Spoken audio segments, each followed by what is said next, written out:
Alright, welcome back to the Paper 2D tutorial on how to shoot at your mouse button location, as well as basic movements and setting things up. In this video we're going to set up the stage, which you see behind me here. I already went ahead and set it up in the break, along with altering a few things, setting a few things in just better locations, like I said in the last video I was going to do. And we're going to set up moving the character, left, right. We're going to have him jumping. Okay. Once he's done with all that, we'll stop this video and we'll work on shooting in the next one. So right now we're just focusing on basic animation, moving left, moving right, and then setting up the stage. So these platforms you see here, they're their own individual sprite. Got off of this texture right here. Just copied the corner of this like we did with all the other sprites and set everything up. Okay. All of my animations, they're set. They're numbered. They're all in their respective folders. I made a folder in my sprites folder for everything I got. My ball, my death animation, my idle, my jumping, all that. My platform has a sprite. My background has a sprite. The platforms that you see on here and down the side, they all have sprites. Okay. I did add one other thing here. I added a material.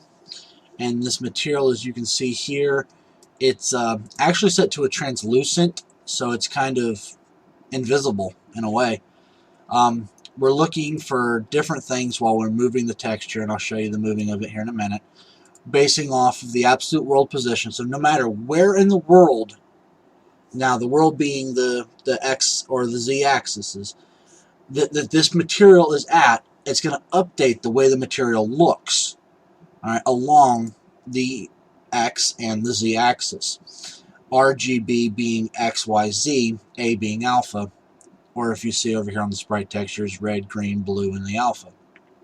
Okay, and I'm going to take those two values and we're going to multiply them here, and then we're going to take meters, the repeats per meter, and we're going to set that value to 1. Now the way I made that was I just made a constant. Alright, and then I right-clicked on it, said convert to parameter. Once I converted it to a parameter, I gave it a name, and then I gave it a value, set it, and then that was that. And then I did the same thing to make that constant there. I just made a constant, hit constant, and gave it a value. So I have a constant of 100. Now, what that does is that changes the meter to centimeters for me. Okay, that divides 1 by 100. So 1/100th is a centimeter. Unreal works in centimeters. For every 1 Unreal unit is a centimeter. So when you're looking at the design graph out here, you know, every one of these blocks that I'm going here, you know, every one of these little tiny blocks right here, that's 10 centimeters right there. That's 10 Unreal units. And you see down here in the bottom corner where it says 10 centimeters. So from this line to this line is 10 centimeters. Okay. And then you see as we get further out, 1 meter, then you got, 1 meter, and then you jump out again, you got 10 meters. So that's what we need. Now we take that material. When I made the prototype texture here, I took it, I made it a sprite. So with that being a sprite, I gave that level proto texture that I had made over to this. Okay, that way when I put this texture in the world, and let's make it bigger here so you can see what I'm talking about. Okay, you can see a certain setup of it. Let's do this. Now watch as I move the texture. The only thing that moves is the bounding box around it. The texture itself technically stays in one spot because the absolute world position is what's changing the material. It's as if this entire world, this entire grid has that texture on it that you can't see, but only wherever this box here is what you see. So that's able to move around. So even that, and then if I was to like copy it and paste it, and I copied and pasted the background too. But so you sit here and you can't see a discrepancy in that, even though it's two separate pieces. You can't see a difference in that. Okay. I also added these platforms here, and I made a sprite for the platform. I cut it out of my sprite sheet, as you can see right here. I set my grid scales to snap value to a 1, so that I can get right up on top of the platform and stuff. And then I went over here to collision. I made my collision for it. This is one of the 2 features I didn't cover in the last video. I actually need to delete that. Okay. I have it set up right now for a shrink wrap. Most people say not to use it. Me personally, for something simplistic like this, I like to use the shrink wrap. It just gets the job done easy. Oh, almighty. Okay, so that sets up our platform. If you're doing this and you see like edges of it along the outer rim here, like this will usually be a box if you set it to a type bounding or source bounding box. That works too. You see this box here. If you scroll out when you're looking at the view, you see I just had it like that little gray line right there. If you set the render to as well to fully custom, or not fully custom, but shrink wrap, and it'll shrink it right up against that too. And then here's another blue box you can get rid of. Anything blue or white as far as some vertexes go, you can go ahead and delete, because they're just unused vertexes anyway. So we can save that platform and close that out. Close all of this out. Alright. Would you like to... No, because it's what it is. Okay.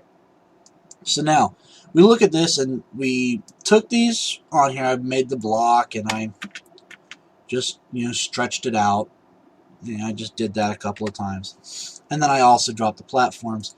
This background here is also a sprite, and that's all it is. It's just a sprite. Nothing fancy, nothing super, nothing major about it. It's just a sprite that I enlarged to fit the size I wanted to fit it on. But what I did here is, on the 2D plane, like we've said, you use the x-axis and the z-axis. So I took and I set this image back like -150. You can set it back as far as you want to, but everything you're going to be doing is on a 0y plane. So you don't want your background there, because it may, I'm not saying it will, but it may mess up with collision detections and stuff like that later. So I just set it back to 150. But when you're placing these platforms, you need to make sure that, or even these walls here, that, whoops, that wall's not there. So, good. We set that to 0, and now it'll be out here with the rest of these walls. And I'll go see if we turn the perspective on. Everything is flat. I mean, it's flat. You don't see anything beyond it, but when you're looking at it head on, you can't tell that. You just see this. Okay. So now that we have that, we're going to go ahead and make up the character. So we're going to need a couple of things to make the character. First thing we need, and I already have it basically made, but so I'll show you how anyway. We need three things. Okay. First thing we're going to need is we're going to need a blueprint. We're going to need it a game mode, and you can name it whatever you want. Okay. And then we're also going to need another blueprint. We're going to need a player controller. Alright, so you can get the player controller. And then for the character blueprint, we need one for paper character. The reason we need that is because this is a paper 2D game. So the paper character class actually has the information to help control that character. Alright, so now once we have those three, you have them named however you want. Open up your game mode, and we're going to change a few things in here. Our default pawn class, we're going to change, and we're going to find our 2D character.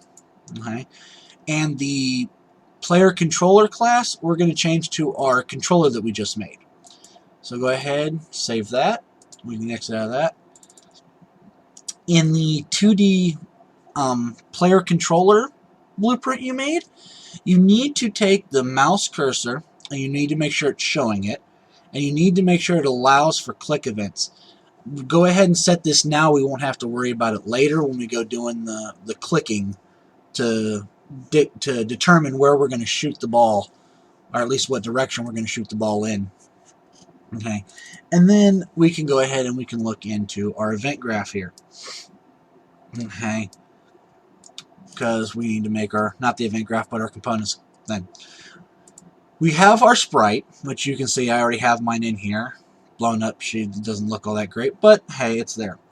Go down here to Sprite Flipbook and select the idle or whatever flipbook you want. In my case, it's the idle book. Okay, so idle's been selected, and now that has our thing in there. You're gonna notice that your character may be a little big, a little small. You would go into the way to fix that is, let's change like the idle one here. Now this will work for any of the sprites, not just like, you know, the idle or anything like that. But when we were in here before, we showed you the source UV. There's another thing in here that I pointed at, this pixels per unit. Okay, when you change these pixels per unit, let's minimize this real quick. Well, we don't have to because it's in there. So if we change this to 0.32, which that's 32, you know, you got 32, 64, 128, 512. So if we change that to that, notice our character got a lot bigger. Alright, so we want to keep that at 0.64, but by default it's 0.56, and if you look at it, that's just too small for our character. You know, we need to have it bigger than that. So the smaller the number, the bigger the sprite. Okay, so you need to make sure you have all those set to the way you like it. The bounding box, you can set however you want to whatever size. Mine particularly runs, if you go to the front view here, this gray box here, this is the sprite. Okay, the capsule is my hit detection. Now the top is even with the top, bottom a little bit below the bottom, but that's okay. I'm not being super picky for this. But if you are, you can just alter it by messing with this capsule height and capsule radius, or half height and radius values here. Okay, the next thing that we need is we need to have a way for the camera or for the player to be able to see what this character is doing. So we need to add a camera boon, and you would just do that by coming up here, adding a spring arm. Once you add the spring arm, you can just label it whatever you want. Okay, you would then need to rotate it, because we don't want to look at the back of the character. We want to look at the front of the character, you know, or the side of the character. So we're going to turn it to a -90, so we're looking at the side. And I need to bound that to that. There we go. Okay. And then we would come up here and we'd get a camera. Okay. Get a new camera, and we would take that and turn that to the side. And though this won't matter because we're going to attach it to the arm, but you can just drag it back so you can like see, and you would just, well, it's highlighted, drag it up here onto the spring arm, and that parents that camera to that spring arm. Okay, so we can go ahead and delete those because we don't need two of them, and I already have one in. Now under the camera, we want to set a couple of things. One thing we want to set is we want to set this not to perspective but to orthographic, because we're looking at it in a 2D plane. We want orthographic, we don't want perspective. We don't want that third dimension on there, that third plane. We're gonna, the ortho width we want, I have it set to 1600. Sorry, but you don't have to. You can set it to whatever your game needs it to be. Okay, so let's go ahead and compile that, save that, and let's look and see what we have here. We need to do one last thing. Okay, you need to come over here and select World Settings. Under World Settings, we need to select our 2D game mode that we made. So that blueprint that you made, that game mode blueprint, you need to make sure that that's selected here. And then it'll input the game modes that we set up for over there. So if all goes right, you know, we have no control right now, but we do have the character here, and our camera's looking straight at the screen. Okay, So now we need to get movement going. So we need to put some inputs in first. And I've already got them put in because I had to do some testing on it first to make sure it was still working properly. So we've got the ability to jump. And in order to jump, we can either hit the space bar, the W key, the up key, or the gamepad face bottom button, which I believe that one would be equatable to like the X button on the Xbox 360 controller. Then on the axis mapping being left, right, up, down, but we're not doing any up, down stuff because we're controlling, we have a jump, where we add a move right. Now we only add one, and we add two values to control it, an A and a D, or we can do left arrow, right arrow, whatever the case may be. I personally am more WASD key oriented for controlling games. But you want to make sure that the A, the equivalent of the left arrow, is set to a -1 if your character sprite is already facing to the right. If it's facing the right, the left is a negative scale. If it's facing the left, to the right is the negative scale. Alright, so you need to make sure that you remember that, because that does come in handy. Alright, so now we save. Now let's get some input on here. So we're going to do a couple of things first. First thing that we are going to do is we need to have something that controls these animations that we're going to use. Okay, so we need to back out of that again. Actually, we're going to need to make an enumeration. So you go up here to blueprints, you make an enumeration. Okay, name it whatever you want. In this case, I named my animation states because that's what it's holding, the animations. You open it, click on this new button here to however many animations you want to add. In our case, we're only adding 4. The idle, the walking, the jumping, and the shooting. And then we save that, and we don't need that no more. That's all you need to do for that enumeration. Now, back here in the 2D thing, we're going to do a couple of things. One is we need to access these inputs that we put in. So we have an input axis because we want to move on that axis. Okay, so we're going to move on this axis. Well, what do we want to do? We need to add a movement input. Alright, and I know that was a little fast. If you just type in add movement, it usually comes back up. It comes up right here. If you have try to always have context sensitive on, but sometimes you need to turn that off to find what you're actually looking for. Most of the time it still works, but there are instances where it won't. Then you want to pull the axis value into the scale value, and you want to set this world direction to 1 because that's going to allow us to move. If we don't set that, we won't be able to move anywhere. We're just going to sit still. Alright. Now we want to compare. We want to do a compare. What we're going to be comparing, if I can, is my inability to spell. Okay, we're going to compare floats. Okay. Now we're going to compare the input. So whatever our axis input is, whether it's -1 or 1, all right, we want to compare it to 0. Okay, so if our input is greater than 0, so if it's a 1, we want to do something. Right? If it's less than a 1, we want to do something. All right, so we need our sprite class, our sprite character. So click here on Show Inherited Variables. Grab our sprite. We're going to click Get. We're going to do this twice, okay? Because we're going to have 2 separate instances where this is going to be called. Okay. Now, what we're going to do is we are going to set relative rotation. Now, the reason we set relative rotation instead of setting the control rotation, which that didn't work. Let me see. All right. Well, that's one of the things that comes up off the context thing, I think. Set control. Yeah. Okay. Setting a control rotation works. Alright, and it just sets it straight to this. But the only problem with setting a controlled rotation is if when we go to put in animations to control shooting or doing other things like jumping, facing other directions, we are going to run into a problem where the system will try to make us face one way when we're supposed to be facing the other. So by setting relative, it keeps everything relative to what is going on and keeping with everything else. If the actor's already facing left and I push left, I'm not going to make you face right. But if you use the control, you're going to face right.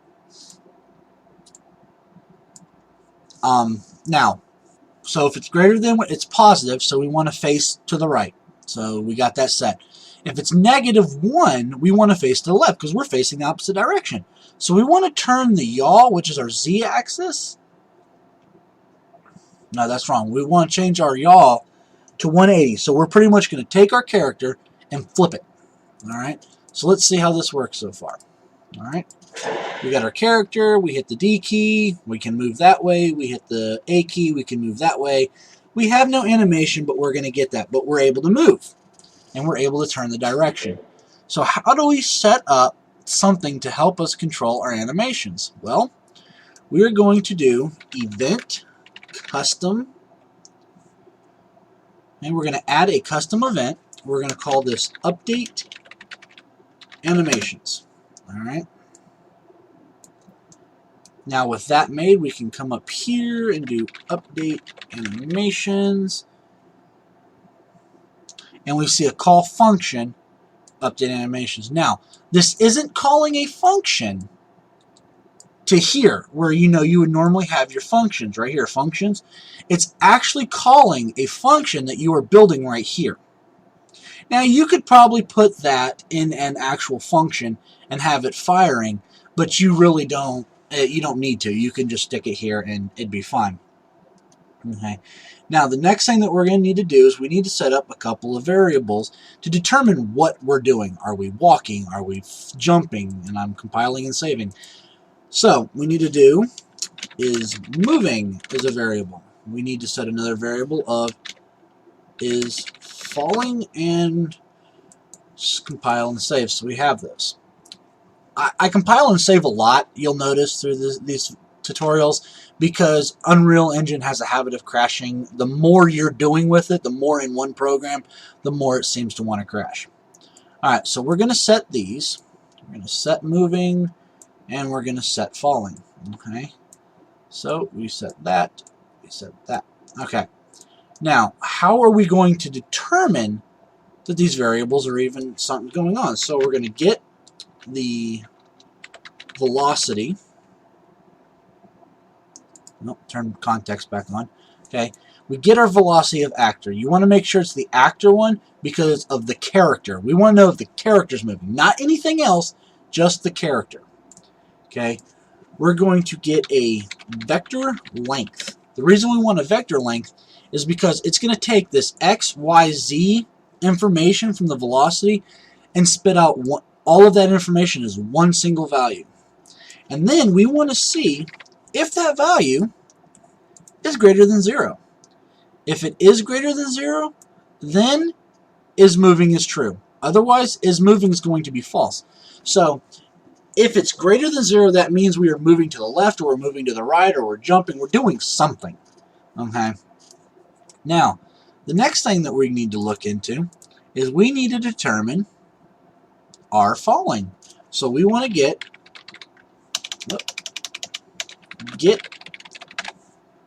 we want to get our character, and usually scroll all the way to the bottom because it's at the bottom. Get character movement. Okay. So now we have our character movement. We want to find out the state of this movement, and we want to know not if he's falling, but is falling. Okay. We want to know if he is falling. If he is falling, then we're going to set falling to true. Alright. Now, we need to take, and we do need to create a function now. Because we need to create something to control the animations. Because we're going to have, by the end of the tutorial, a lot of animations in here. So we might as well just go ahead and make this now. So we're going to input the state machine. So we need to know, we're going to need to know 3 variables. One is moving. We need to know is falling.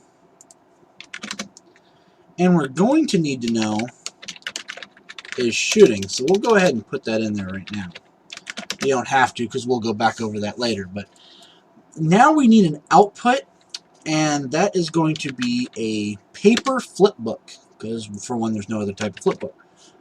And we are going to do output flipbook.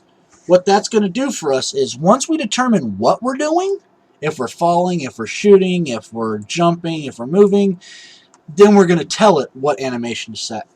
Now, here under local variables, I want to keep all the variables for this state machine in the local because nothing else is going to use these variables.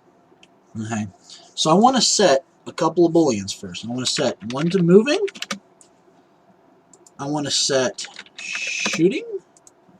And I want to set falling. Okay.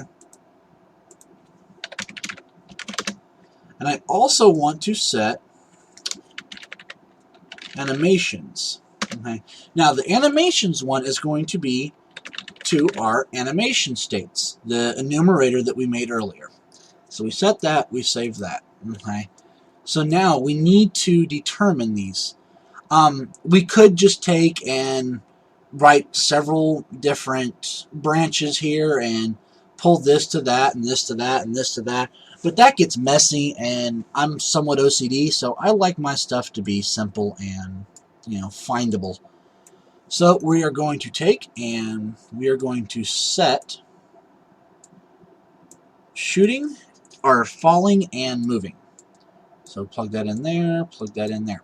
So are we moving? Are we falling? Now, it gets this information from this set here, okay? And I'll show you how that's going to happen here in a minute. But we're getting this is moving, is falling, is shooting from that other portion of the graph. All right? So now what we need to do, hold the V, click on your graph, and we need to do a branch, okay? We're going to need two of these, actually, so let's go ahead and just get the other one out, okay? Now, we need to determine if we're moving and if we're falling. These are going to be our conditionals. So, if we are falling, what do we need to do? Well, we need to set animations. Slide you on down here. Okay. Now, if we are falling, that means we are not touching anything. We are in the air. Then we need to be playing our jumping animation. Okay. Go ahead and copy that because we're going to need two more. Okay. Now, we're going to plug that there and that there. Now, if we are moving, if our velocity is greater than 0, then we are moving, which means we're walking. If we're not, if we are just standing still, then we are idling. We're waiting for input. Okay. So now that we've set those, we're going to do a simple little reroute. That way we have all these nice little nodes going to one little location before they come here. Because we don't want a million lines. That was the whole thing for this.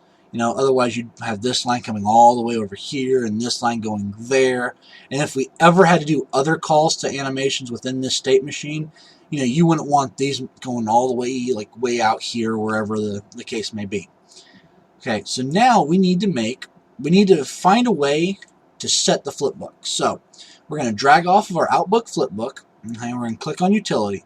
We want a select. Now, when you first pull this down, it's going to have two options and a index wildcard. All right, so this is where we need to pull our animations and get.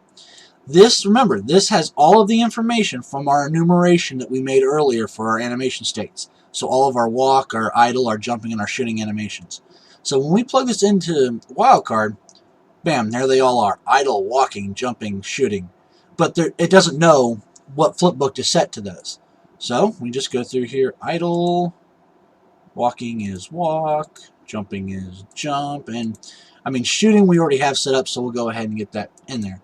So now we compile, we save, and double check. Okay, we're done in there for now. So go ahead and close that graph out. So now back to this. So now we need to grab that state machine, drag it out here on the screen. Okay, we're going to connect it to that set. Now, remember where I was saying earlier, see here's our inputs.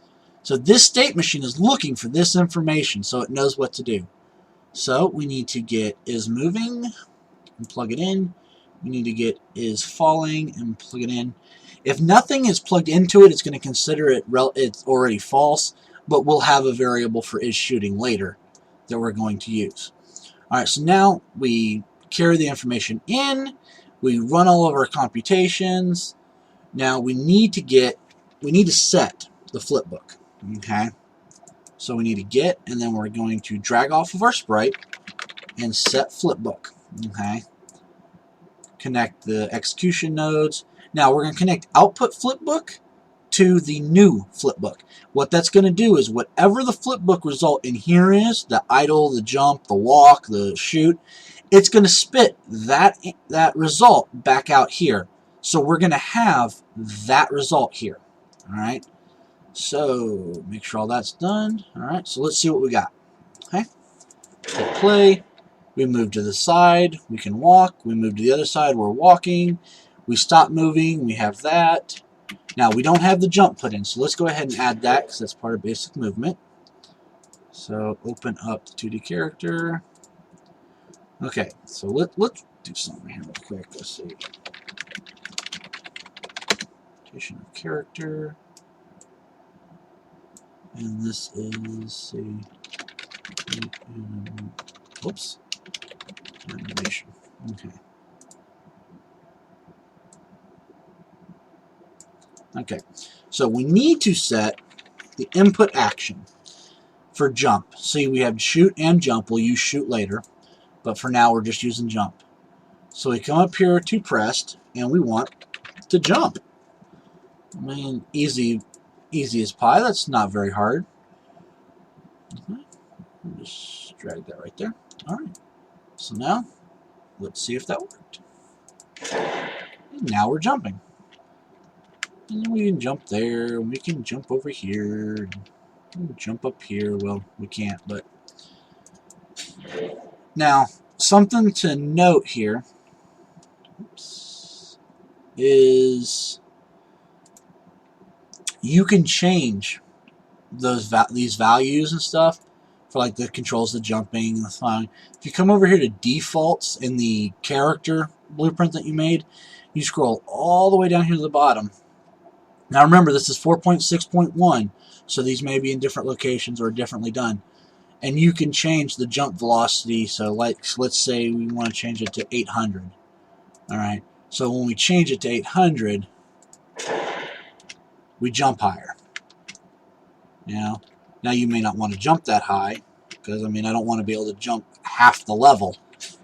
But at the same time, you have the ability to set it and change it if you want to.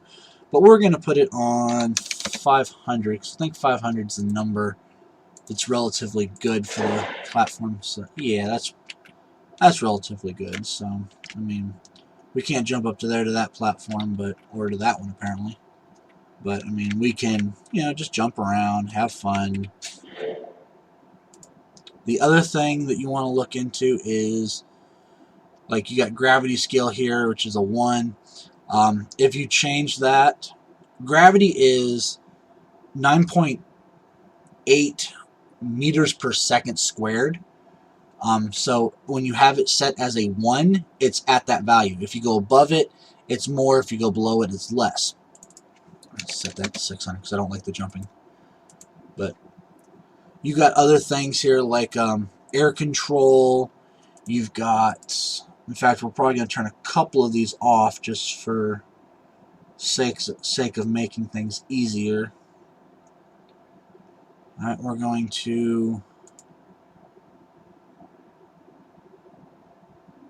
make air control 0.8. And then 225. Alright. And falling.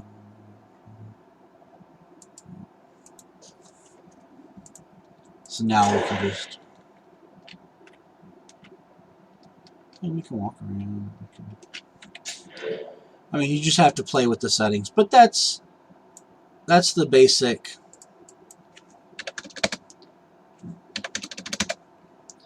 That's the basic setup so that you can see just how you want to set it. I mean, obviously that's a little too high, but So you just set it whatever you want, and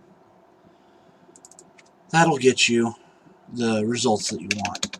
Just keep setting it, over and over. So that'll conclude this video. Again, that showed us the basic movements and setting up the level. In the next tutorial, we're going to set up shooting, and we are going to set up the ball flying in different directions.